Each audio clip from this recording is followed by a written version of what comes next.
భారత త్రివిధ దళాలు చెప్తున్నట్టు మాట. ఈ రోజు కూడా ఈ యొక్క విలేకరుల సమావేశంలో అడిగినప్పుడు వాళ్ళు చెప్పిన మాట ఒకటే, అంటే అంత క్లియర్ గా ఇందాక మీరు చెప్పినట్లుగా మేము దాడులు చేశాం, వాళ్ళకి ఎక్కువ నష్టం జరిగింది అన్న అంత క్లియర్ వర్డ్స్ లో చెప్పలేదు. కానీ మేము మేము మెషర్డ్ గా, ఫోకస్డ్ గా మేము ఎదుర్కొన్నాం వాటిని అని మాత్రమే వాళ్ళు ఒక దౌత్య సంబంధమైనటువంటి పదాలని వాళ్ళు వాడటం జరిగింది.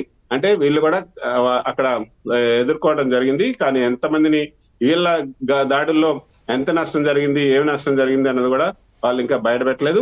అక్కడి నుంచి కూడా ఏం బయటపెట్టలేదు. కాబట్టి విధ్వంసం అయితే చాలా ఎక్కువగానే జరుగుతుంది. తర్వాత ఆ విధ్వంసాన్ని తట్టుకోలేక వాళ్ళ ఫేస్ సేవింగ్ కోసం ఇవి పంపుతున్నారు. కాకపోతే డ్రోన్స్ మాత్రమే పంపుతున్నారు. వాళ్ళ దగ్గర ఉన్నటువంటి ఇంకా సరైనటువంటి ఆయుధాలను ఇంకా బయటికి తీయలేదనే చెప్పొచ్చు. డ్రోన్స్ తో పాటు మిసైల్స్ కూడా ఇంకా ఎక్కువగానే ఉన్నాయి. తర్వాత చైనా నుంచి, రష్యా నుంచి కొనుగోలు చేసినటువంటి ఆ యొక్క ఆయుధాలు ఏవైతే వాటిని కూడా బయటికి తీస్తే వాటిని ఏ విధంగా ఎదుర్కో, ఇవన్నీ కూడా చిన్న చిన్నవే. భారత రక్షణ శాఖకు సంబంధించినటువంటి భాషలో చెప్పాలంటే ఇవన్నీ కూడా చాలా చిన్న చిన్న ఆయుధాలు, ఇంకా పెద్దవి చాలా ఉన్నాయి. వాటిని ఎదుర్కోవడానికి మన ఆయుధాల అమ్ములో చాలా అస్త్రాలు ఉన్నాయి. వాటిని కూడా బయటికి తీయాలి. ఆయుధాలు వాళ్ళకున్న డ్రోన్స్ కానీ, మిజైల్స్ కానీ, జెట్ ఫైటర్స్ కానీ, ఇవి మన ఆమినేషన్ ముందు కానీ, లేకపోతే మన సైన్యం వ్యూహాల ముందు కానీ, మనకున్న ఆయుధ సంపత్తి ముందు కానీ చిన్నవే. కానీ అప్రోచ్ మాత్రమే తేడా కనపడుతుంది. మనమేమో టెర్రర్ అప్రోచ్తో వెళ్తున్నాం. మనం టెర్రరిజం దాన్ని నాశనం చేయాలనే అప్రోచ్ మనది. వాళ్ళు ఏంటంటే సివిలియన్స్, అమాయక ప్రజలు, జనావాసాలు టార్గెట్గా వాళ్ళ అప్రోచ్ ఉంటుంది. సో ఇది మాత్రమే కీలకమైన ఇబ్బంది. సరే, ఓకే, దాన్ని కూడా సైన్యం చాలా బలంగానే ఎదుర్కొంటుంది. ఈ రాత్రి ఇప్పుడు జరుగుతున్న సిచ్యువేషన్ బార్డర్స్లో ఎలా ఉంది, అలాగే ఈ 9 ప్రాంతాల మీద బ్లాక్అవుట్ ప్రకటించింది సైన్యం. మన సైన్యం ఆల్రెడీ బ్లాక్అవుట్ ప్రకటించింది.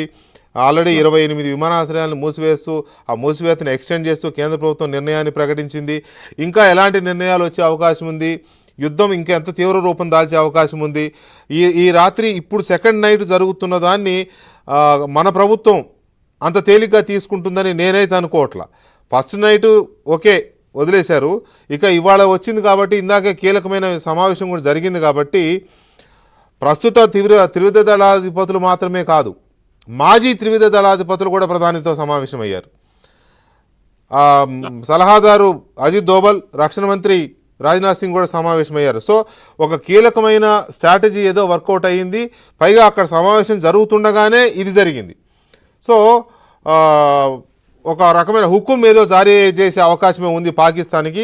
అది ఏమై ఉండొచ్చు, ఇప్పుడున్న పొజిషన్ ఏంటి అనేది ఒక చిన్న బ్రేక్ తర్వాత డిస్కస్ చేద్దాం.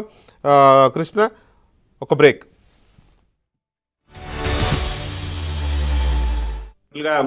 మన వాళ్ళు భావిస్తున్నారు. సో అందుకే 300 నుంచి 400